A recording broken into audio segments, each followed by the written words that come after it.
San Francisco California से अपने तमाम चाहने वालों को डॉक्टर हसन जी का सलाम पहुंचे। अगर आपने अभी तक हमारे चैनल को सब्सक्राइब नहीं किया तो प्लीज हमारे चैनल को सब्सक्राइब कीजिए, लाइक कीजिए और अपने फ्रेंड्स और फैमिली से शेयर कीजिए। जरीन सलमान पन्ना, जी हाँ, आज हमारे प्रोग्राम की मेहमान है और आज इस सिलसिले का दूसरा प्रोग्राम हम आपके लिए पेश कर रहे हैं। हुकूमत पाकिस्तान ने जरीन सलमान पन्ना को उनकी खिदमात की वजह से प्राइड ऑफ परफॉर्मेंस से नवाजा।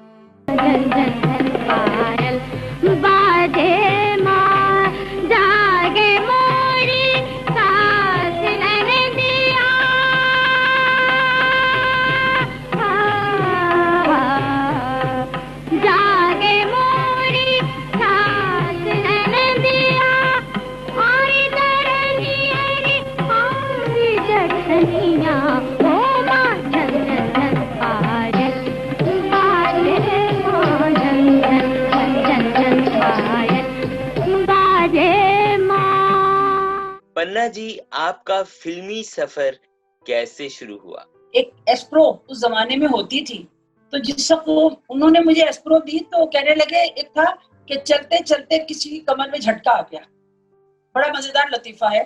तो अब वो चलते चलते मेरी कमर में झटका आता और वो एक एस्प्रो उठाते, खाते और फिर आगे चल पड़ते।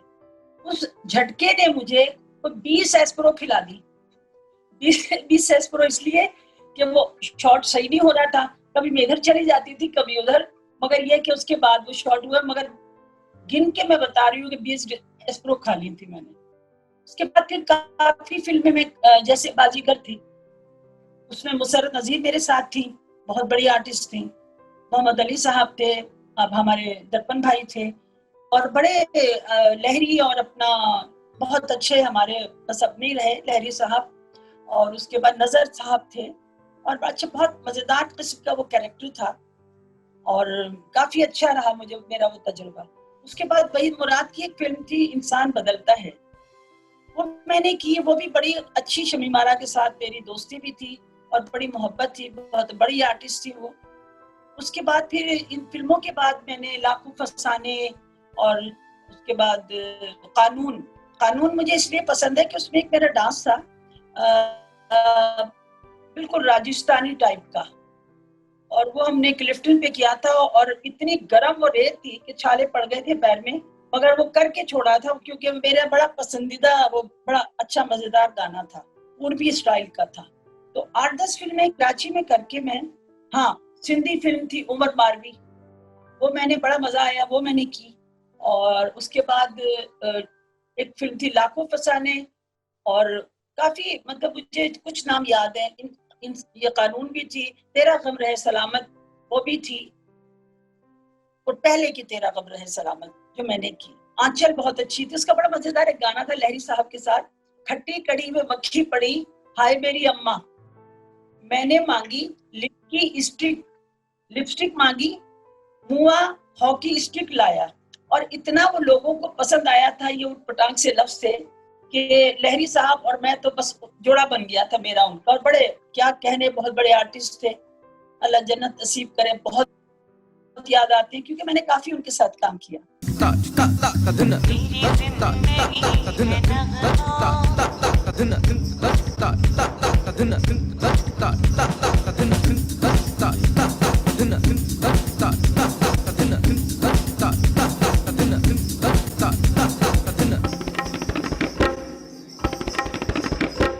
बाजी में काम किया और एक गाना लागे तोरे नैन और नूर जहां भी उस गाने में शामिल थी और उन्होंने गाया भी था। जरा उस गाने के बारे में और उस एक्सपीरियंस के बारे में हमारे नाज़रीन को बताइए। तारीखी गाना है ये। हमारे जो प्रोड्यूसर थे वो थे हफीजुल्लाह हसन, सुलेमान साहब डायरेक्टर थे, और 6 कैमरों के साथ उन्होंने ये डांस पिक्चराइज किया था। बहुत बड़ी बात थी कि पाकिस्तान में सन 62 में इतना बड़ा काम करना कोई मामूली बात नहीं थी जो इन लोगों ने किया। और वहाँ के, हमारे यहाँ के जो लोग थे पहले जमाने के, जैसे आगा तालिश थे, अलाउद्दीन थे, सब लोग थे, वो जनाब मतलब उसी कैमरे में ही उन्होंने इतना मेहनतें कर करके, अब तो दुनिया बड़ी आगे चली गई है, मगर आपको दाद देनी चाहिए उस जमाने के लोगों की कि असल जो ये इंडस्ट्री को लेके चले थे, ये बड़े अजीम और बड़े मेहनती और बड़े ईमानदार लोग थे, जो सही मायनों में फनकार थे। उसके बाद फिर ये अपना वो हफीजुल हसन ने जिस तक तय किया, तो सलीम इकबाल साहब हमारे बहुत बहुत अच्छे म्यूजिक डायरेक्टर, उन्होंने वो गाना बनाया। तो फरीदा खानम, क्योंकि वो गाने वाले अपना, उनकी अपनी प्राइवेट लाइफ थी और माशाल्लाह वो तो फंक्शंस वगैरह में होती थी, मेरा उनका अक्सर जश्न काबुल वगैरह में साथ रहता था। वो जनाब फिर गाना जो था वो जिस तक स्टार्ट हुआ, तो मैडम कह रही थी कि मैंने दूसरे वाले जो वर्ड्स हैं वो वो सारे मेरी तरफ भेज दें। अच्छा, फरीदा खानम कह रही थी कि नहीं, मैंने अपने जो मेरा सुर है मैंने उसी सुर पे गाना है, कि एक जिसे कहना चाहिए ना, एक जंग चल रही थी। खैर बहरहाल उसके बाद वो जब गाना पिक्चराइज हुआ वो बड़ा आला हुआ। मेरा ख्याल है कि हिंदुस्तान और पाकिस्तान में बहुत बड़े बड़े आर्टिस्ट हैं, मगर वो जो उस्ताद अल्लाह रखा बजा के 1 घंटे का वो डांस था, मगर अब तो शायद कट कटा के शायद 15-20 मिनट का होगा। एक यादगार डांस था और एक फनपारा था, जिसमें उस्ताद अल्लाह रखा, क्या कह रहे, सुभान अल्लाह। उसके बाद हमारे सिद्दीक सम्राट साहब, बहुत बड़े उस्ताद कथक के। उसके बाद सलीम और इकबाल। उसके बाद मैं और एमी मेनवाला। हुआ क्या कि अब मेरी और एमी की लड़ाई शुरू होगी, क्योंकि एक ही स्कूल में हमने सीखा हुआ है। एमी कह रही थी कि मैंने ये तोड़ा जो है ये मैंने करना है, मैं कहती थी नहीं ये मैंने करना है। आखिर में उस्ताद अल्लाह रखा उठे और कहने लगे, भाई बात सुनो, दोनों मत लड़ो, दोनों खड़ी हो जाओ, दोनों पहलवान मैदान में आ जाएं, जो कर गया वो जीत गया। बस फिर तो उसके बाद लड़ाई हमारी खत्म हो गई थी। बस फिर मुकाबला था। वो आप लोगों ने भी डांस देखा होगा कि हमने बड़ी मेहनत की थी और इतनी के पैरों में से खून निकलना शुरू हो गया था। मगर शुक्र अल्हम्दुलिल्लाह कि पाकिस्तान में ये एक बहुत बड़ा फनपारा जिसे कहना चाहिए वो। हर आहट पर धड़के मनवा,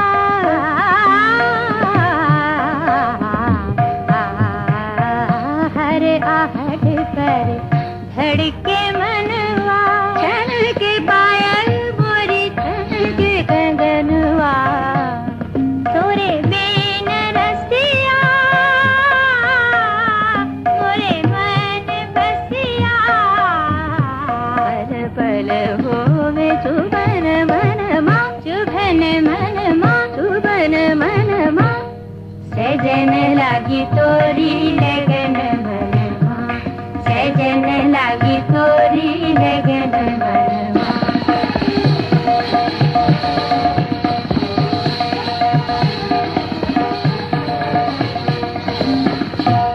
पन्ना जी, आप एस सलमान से कैसे मुंसलिक हुई? मैं काम कर रही थी कराची में लहरी साहब के साथ।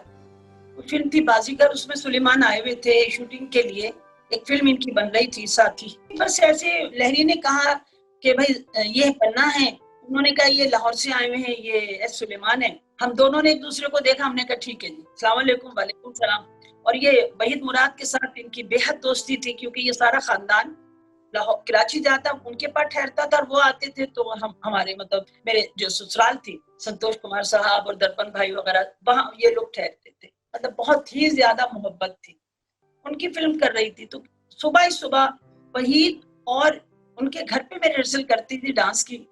तो जनाब सुबह ही सुबह वहीद, क्या मुसीबत है कमबख्तो, तुम लोग सुबह ही सुबह आ जाती हो और आके हमारी नींदें हराम करते, तकिए मारते थे दोनों, सुलेमान भी और वहीद मुराद भी। तो ये बड़े मतलब मजेदार किस्म का इनका मेरा तारुफ हुआ था। उसके बाद फिर ये चले गए, तो दर्पण साहब ने मुझे कहा, जब मैं उनकी फिल्म कर रही थी लाखों फसाने और बाजीगर, कहने लगे कि ऐसा करें कि आप आ जाओ, वहाँ लाहौर आ जाओ, मेरी फिल्म बन रही है गुलफाम, और मैं चाहता हूँ कि कथक का कोई नहीं है इस वक्त कथक में, तो ये है कि कराची में आप तो कर ही रही हैं, तो वहाँ आके कीजिए। मैंने ठीक है आ जाऊंगी। जनाब जब मैं वहाँ पहुंची कराची से लाहौर, तो कराची की आदत पड़ी हुई थी, लाहौर मुझे पंजाबी नहीं बोलनी आ रही थी, फिर वहाँ माहौल ही बिल्कुल अलग था। मगर शुक्र अल्हम्दुलिल्लाह कि मुझे बड़े अच्छे लोग मिले, सारी इंडस्ट्री के लोगों ने मुझे बड़ा वेलकम कहा और इतने प्यार से उन लोगों ने, एक कुनबे की तरह वो लोग थे, बड़े पाकीज़ा, बड़े अच्छे ख्यालात के, बड़े खुले दिल के लोग थे कि अगर जरा सी भी किसी को तकलीफ हुई, पूरे इंडस्ट्री के लोग वहां पहुंच जाते थे। अब तो खैर बड़ा मुश्किल है जो कोई पूछे, बड़े अफसोस की बात है, कोई नहीं पूछता। मगर उस जमाने में आप यकीन करें कि इतना ज्यादा मोहब्बतें थी। खैर बहरहाल मैं लाहौर पहुंची, लाहौर में जनाब गुलफाम मैंने की, गुलफाम जो वो बहुत अच्छी गई। उसके बाद फिर मैं फिल्में फिर आगा जी गुल साहब की, आगा जी गुल साहब की मैं बड़ी लाडली थी, एवेन्यू स्टूडियो के जो मालिक थे। तो उन्होंने फिर मुझे 5-6 फिल्में एक साथ दे दी, अजरा दे दी और पता नहीं सरताज थी और काफी फिल्में थी, सब मुख्तलिफ अंदाज थे। और उस तजर्बे के साथ ये तजर्बा जो शादी का था, ये बस हो गया। अल्लाह ताला आसमान पे रिश्ते तय करता है, बस हम भी आगे शादीशुदा हो गए। आपका और सबिया खानम का रिश्ता कैसा था? देखिए जी, मैं आपको बताती हूँ, ये मेरी चार भाभी, भाभी सबिया, भाभी जमीला, नैयर भाभी और एक छोटी हमारी बड़ी लाडो है, उसका नाम है अजरा, जो मंसूर की बीवी है, मेरे छोटे देवर की। होता ये था कि शाम जब होती थी तो इतनी ज्यादा, मतलब शादी से जरा से पहले मैं पीछे जाऊं तो ये मेरी कराची में इनसे मुलाकात हुई। तो मैं तो सोच भी नहीं सकती थी कि इस खानदान में बहू बन के आ जाऊंगी, सवाल ही पैदा नहीं होता। मेरी अलग दुनिया, ये लोग अलग मिजाज के। तो जब मैं अपना, नैयर भाभी हमेशा कहती थी तुझे मैंने देवरानी बनाना है। मैं कहती थी चलें चलें हवा खाएं, मजाक करते रहते थे हम लोग। मगर मैं तसव्वुर नहीं कर सकती थी कि इस खानदान में मैं आऊंगी। हुआ ये कि बहराम है, वो हमारे बड़े अच्छे जानने वाले हैं, उनके मैं तकरीबन काफी फंक्शंस करती थी। तो सदर अयूब ने कोई अवार्ड्स वगैरह देने थे, जहां मेरी मुलाकात इन दोनों से, संतोष कुमार साहब से और भाभी सबिया से हुई।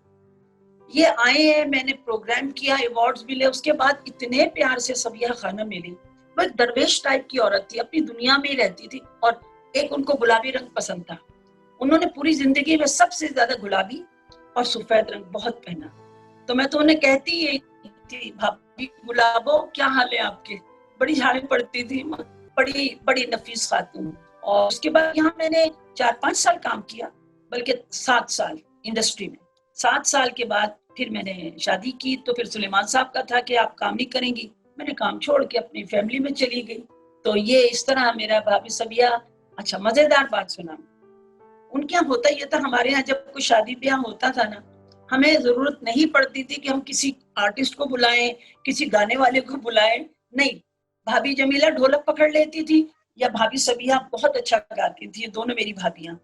और नैयर भाभी बेचारी बिल्कुल नील थी, बस वो तालीम तक थी, यूं ही करती रहती थी। अजरा छोटी थी, वो भी बच्ची बैठी रहती थी। तो इतना अच्छे ये दोनों टप्पे, बोलियां जो होती हैं इनकी पंजाब की, दोनों में कंपटीशन चलता था कि जी आज मैं बहुत सारे टप्पे जो है याद करके आई हूँ। वो कहती थी मेरी बोलियां बड़ी जबरदस्त हैं। अच्छा, मैं बिल्कुल नहीं, क्योंकि मेरे ऊपर से पंजाबी गुजर जाती थी, सच्ची बात है। हालांकि मेरी वालदा पंजाब की थी, लुधियाना की, मगर मैं कराची रही तो मैं इतना वो नहीं कर सकी। मगर जनाब जब चारों ये मेरी खूबसूरत तरीन भाभी बैठती थी ना, फिर मेरी सास साहिबा जो थी, बाजी अम्मा और अम्मा, वो जनाब इतने मुतवर्रिक लोग थे।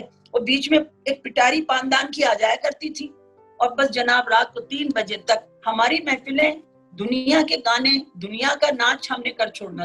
आया लाड़िए नी तेरा सेरे वाला ब्यावन आया, आया ते सदा रंग लाया लाड़िए नी तेरा सेरे वाला ब्यावन आया, आया लाड़िए नी तेरा सेरे वाला ब्यावन आया।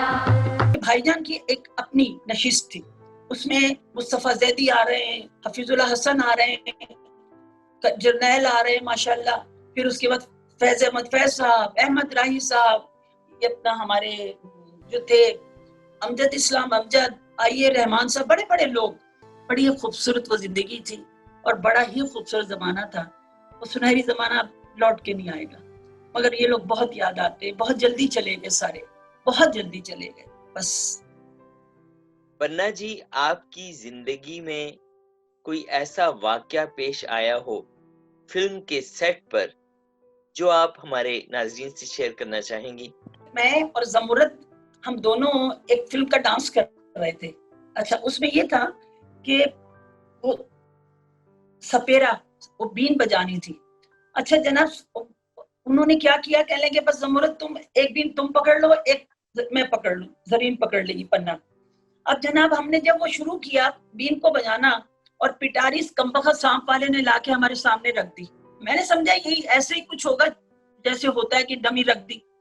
अब जो हमने बीन बजाई ना, शुरू करके दो नाग खड़े हुए, और जनाब वो इतनी खौफनाक आवाज के बीन शीन छोड़ के मैं और जमुरत चीखे मारते हुए हम लोग सेट छोड़ के चले गए।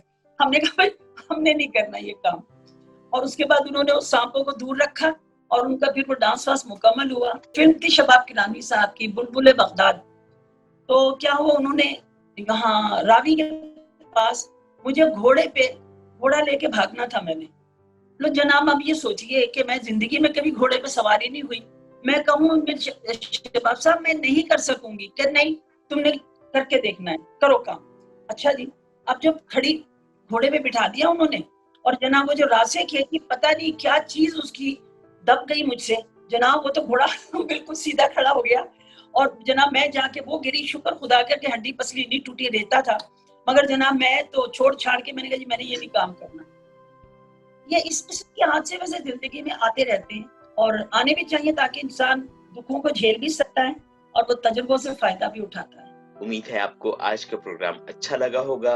आप हमारे चैनल को सब्सक्राइब कीजिए, लाइक कीजिए, और अपने दोस्तों से और अपनी फैमिली से इस प्रोग्राम को शेयर कीजिए। और हम आपसे मुलाकात करेंगे अगले प्रोग्राम में। तब तक के लिए अपने मेजबान डॉक्टर हसन जी को इजाजत दीजिएगा। खुदा हाफिज।